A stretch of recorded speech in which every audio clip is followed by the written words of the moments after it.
నమస్తే, నేను మీ కుప్ప పద్మిని. ఇన్నాళ్ళు మీ సపోర్ట్ ని నాకు అందిస్తూ మీ ప్రేమని నాకు అందిస్తున్న ప్రతి ఒక్కరికి కృతజ్ఞతలు. ఇప్పుడు చూడబోతున్న ఈ వీడియో కూడా ఖచ్చితంగా మీకు ఉపయోగపడుతుంది. లైక్, షేర్ అండ్ సబ్స్క్రైబ్ చేసి మీ ఇష్టాన్ని అలాగే మీ సపోర్ట్ ని నాకు అందించండి. అలాగే ఈ వీడియో పట్ల మీ అభిప్రాయాన్ని కమెంట్ సెక్షన్ లో కమెంట్ చేసి నాకు తెలియజేయండి. నమస్తే, వెల్కమ్ టు అవర్ ఛానల్. నేను పద్మిని. ప్రస్తుతంతో పాటు ప్రముఖ ఆధ్యాత్మికవేత్త, ప్రముఖ న్యూమరాలజిస్ట్ లక్ష్మీ నరసింహస్వామి ఉపాసకురాలు శ్రీమతి స్రవంతి గారు మనతో పాటు ఉన్నారు. మాట్లాడదాం. నమస్తే అక్క. నమస్తే పద్మిని. అక్క, డిసెంబర్ మాసం వచ్చేస్తోంది. మార్గశీర్ష మాసం అని అంటేనే దత్తుడికి చాలా చాలా దత్తమైనటువంటి మాసం అని చెప్పుకోవచ్చు కదా. ఆయన ఎన్నుకున్న మాసం. ఖచ్చితంగా అది మార్గశీర్ష పౌర్ణమి. చాలా చాలా అద్భుతంగా స్వామివారు ఆవిర్భవించినటువంటి రోజుగా మనం జరుపుకుంటాం. దాని గురించి మళ్ళీ మాట్లాడుకుందాం. అప్పటి నుంచి ధనుర్మాసం కూడా ప్రారంభమవుతుంది. అయితే మాసం ప్రారంభంలో మనం లాస్ట్ టైం కూడా చేసాం ఇది. చక్కగా ఒక రెమెడీ చేసుకుని ఆ మాసం అంతా కూడా పీస్ఫుల్ గా వెళ్ళటం కోసం రెమెడీస్ మీరు చెప్తూ ఉన్నారు. మరి డిసెంబర్ మాసానికి గాను ఎట్లా ఏ రెమెడీస్ చేసుకుంటే గనక ఈ మాసం అంతా ప్రశాంతవంతంగా వెళ్తుందట? ఆర్థికంగా ఇబ్బందుల నుంచి బయటపడటానికి, మానసికంగా కూడా ఒక ఇంత ప్రశాంతత ఇంట్లో ఉండటం కోసం ఏం చేసుకోవచ్చు?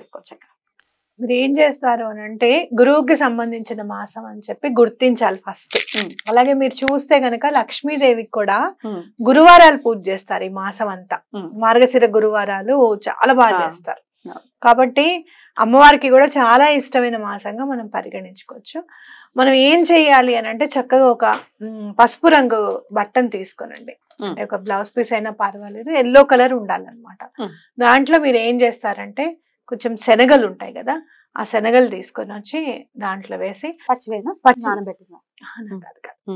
నానబెట్టిన అంటే మళ్ళీ నెలంతా ఉండాలి కదా, పాడైపోతాయి కదా. నెలంతా ఉంచేది ఇది. చక్కగా పరిచేసి దేవుడి దగ్గర పరిచేసి కొంచెం పసుపు వేయండి. ఫస్ట్ వేసిన తర్వాత శనగలు తీసుకొచ్చి చేత్తో 5 సార్లు వేయండి. వేసి 5 పసుపు కొమ్ములు వేయండి. అట్లాగే మీరు ఇంకా మీరు చూసుకుంటే గనక పాడవ్వనివి ఏమన్నా ఉండాలన్నమాట. పువ్వులు అవి వేయకూడదు. మనం పువ్వులు అవి ఏం చేస్తారంటే, ఆ ఏవైతే శనగలు మనం వేసామో అవి చూపించి దత్తాత్రేయ స్వామి దగ్గర పెట్టండి. 5 పువ్వుల సంఖ్య తీసుకోండి, అలా పెట్టండి. ఏం చేస్తారంటే చక్కగా మూటలాగా కట్టేసేయండి. దీన్నే మనము జూపిటర్ పోట్లీ అంటాం. ఓకే, చక్కగా మూట కట్టేసి అక్కడే దత్తాత్రేయ స్వామి పక్కనే ఉంచేసేయండి. ఒక ప్లేట్ లాగా పెట్టి దాంట్లో పెట్టేసేయండి. ముడుపులాగా ఉంచేసేయండి. మీకు ఎవరైనా డబ్బులు ఇవ్వాలన్నా, ఆర్థికంగా ఏమన్నా ఇబ్బందులు ఉన్నా ఇది చాలా బాగా పనిచేస్తుంది అనమాట. ఇంట్లో శుభకార్యం అవ్వడానికి కూడా చాలా మనకి మంచిది. చాలా మంది చెప్తారు, పెళ్లి సెటిల్ అయిందమ్మా, డబ్బు ఎక్కడి నుంచి వస్తుందో మాకు అర్థం కావట్లేదు, బలన వాళ్ళు ఇవ్వాలి, వాళ్ళు ఇస్తారో లేదో తెలీదు, సరే ఎవరిచ్చినా లేకపోయినా ముందు పెళ్ళి అయిపోవాలి అని చెప్పి చెప్తూ ఉంటారు. ఇలాంటి సమస్యలకి కూడా ఇది చాలా బాగా పనిచేస్తుంది అనమాట. ఇది చక్కగా అలానే పెట్టుకోండి. ఏ రోజు చేయమంటారు అక్క ఇది? మీరు డిసెంబర్ 1st కి కూడా అమావాస్య ఉంది కదా, చేసుకోవచ్చు. లేదు అంటే గనక 2వ తారీఖు కూడా సోమవారం చేసుకోవచ్చు. ఓకే, కొంతమందికి అమావాస్య నాడు ముడుపు కట్టాము అదే ఫీలింగ్ ఉంటుంది. అలా కాకుండా సోమవారం నాడు కూడా చేసుకోవచ్చు అనమాట. సోమవారం చేసుకుంటే కూడా చాలా బాగా కలిసి వస్తుంది.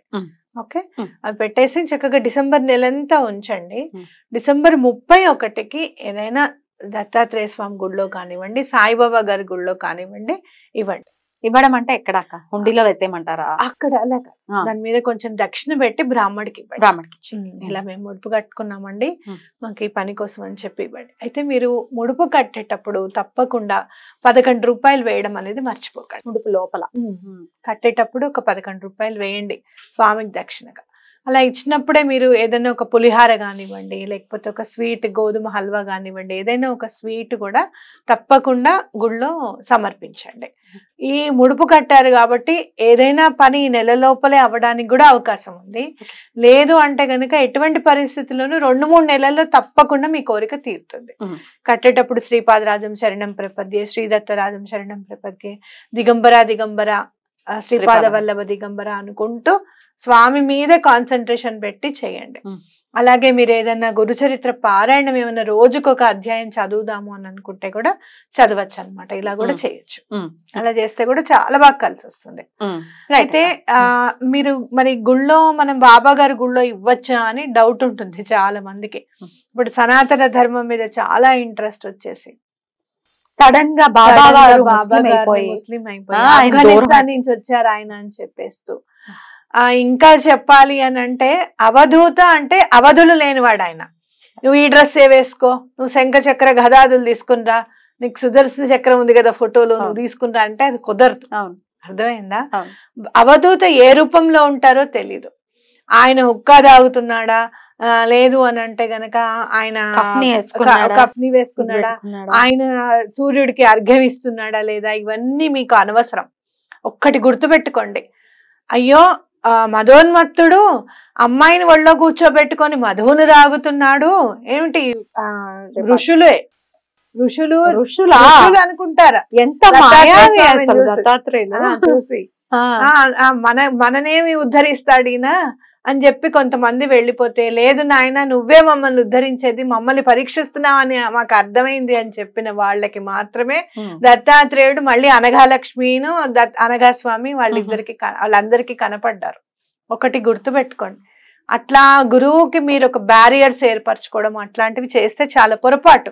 సాయిబాబా గారి గుళ్ళో సాయిబాబా గారి కోసం అని చెప్పి ఇది కట్టి దత్తాత్రేయ స్వామి అనుగ్రహం మాకు ఉండేలా చూడు స్వామి అని దండం పెట్టుకొని మీరు ఇస్తే మీకు ఇంకా తొందరగా త్వరితగతిన పనులు అయిపోతాయి. ఎవరో ఏదో చెప్పారు అని చెప్పి మాత్రం ఈ తప్పు చేయకండి. ఖచ్చితంగా. ఓకే, ఖచ్చితంగా. ఎక్కడ ఏ ముస్లిమ్స్ కి మరి చెవులకి రంధ్రాలు ఉంటాయనేది చూసుకోవాలి. సాయిబాబాకి ఉంటాయి, సాయిబాబా గారికి అనేది త్రిపుండ్రాలు ధరిస్తారు. ఎన్నో ఆయన నాకు అనిపిస్తుంది ఆయన అవతారము ఇటు హిందూ ముస్లిమ్స్ ని ఎటువంటి గొడవలు జరగకుండా చెయ్యాలి, ఉండాలి అని చెప్పి అందరు కలిసి ఉండాలి అని చెప్పి ఆయన అవతరించారేమో అని అనిపిస్తుంది. సమన్వయపరచడంలో ఆయనే సిద్ధహస్తులు కదా. అంటే దీపాలు ఎవరైనా పెడతారా ముస్లిమ్స్? సింపుల్ గా ఆలోచిస్తే చిన్న చిన్న లాజిక్లు కదా, ఇవాళ మిస్ అవుతారా ఏంటో ఇల్లు. బురద జల్లడంలో నంబర్ 1 వాటిని గొర్రెల్లాగా వింటూ ఇంక ఇకపై నుంచి నేను నమ్మను. అసలు ఆ మాటల భలే బాధ అనిపిస్తాయి కమెంట్స్ చూస్తూ ఉంటే. నీచం అన్నమాట. ఇంకా ఆయనకేం మనం నమ్మినా నమ్మకపోయినా ఆయనకేం వచ్చింది లేదు, అర్థమైందా?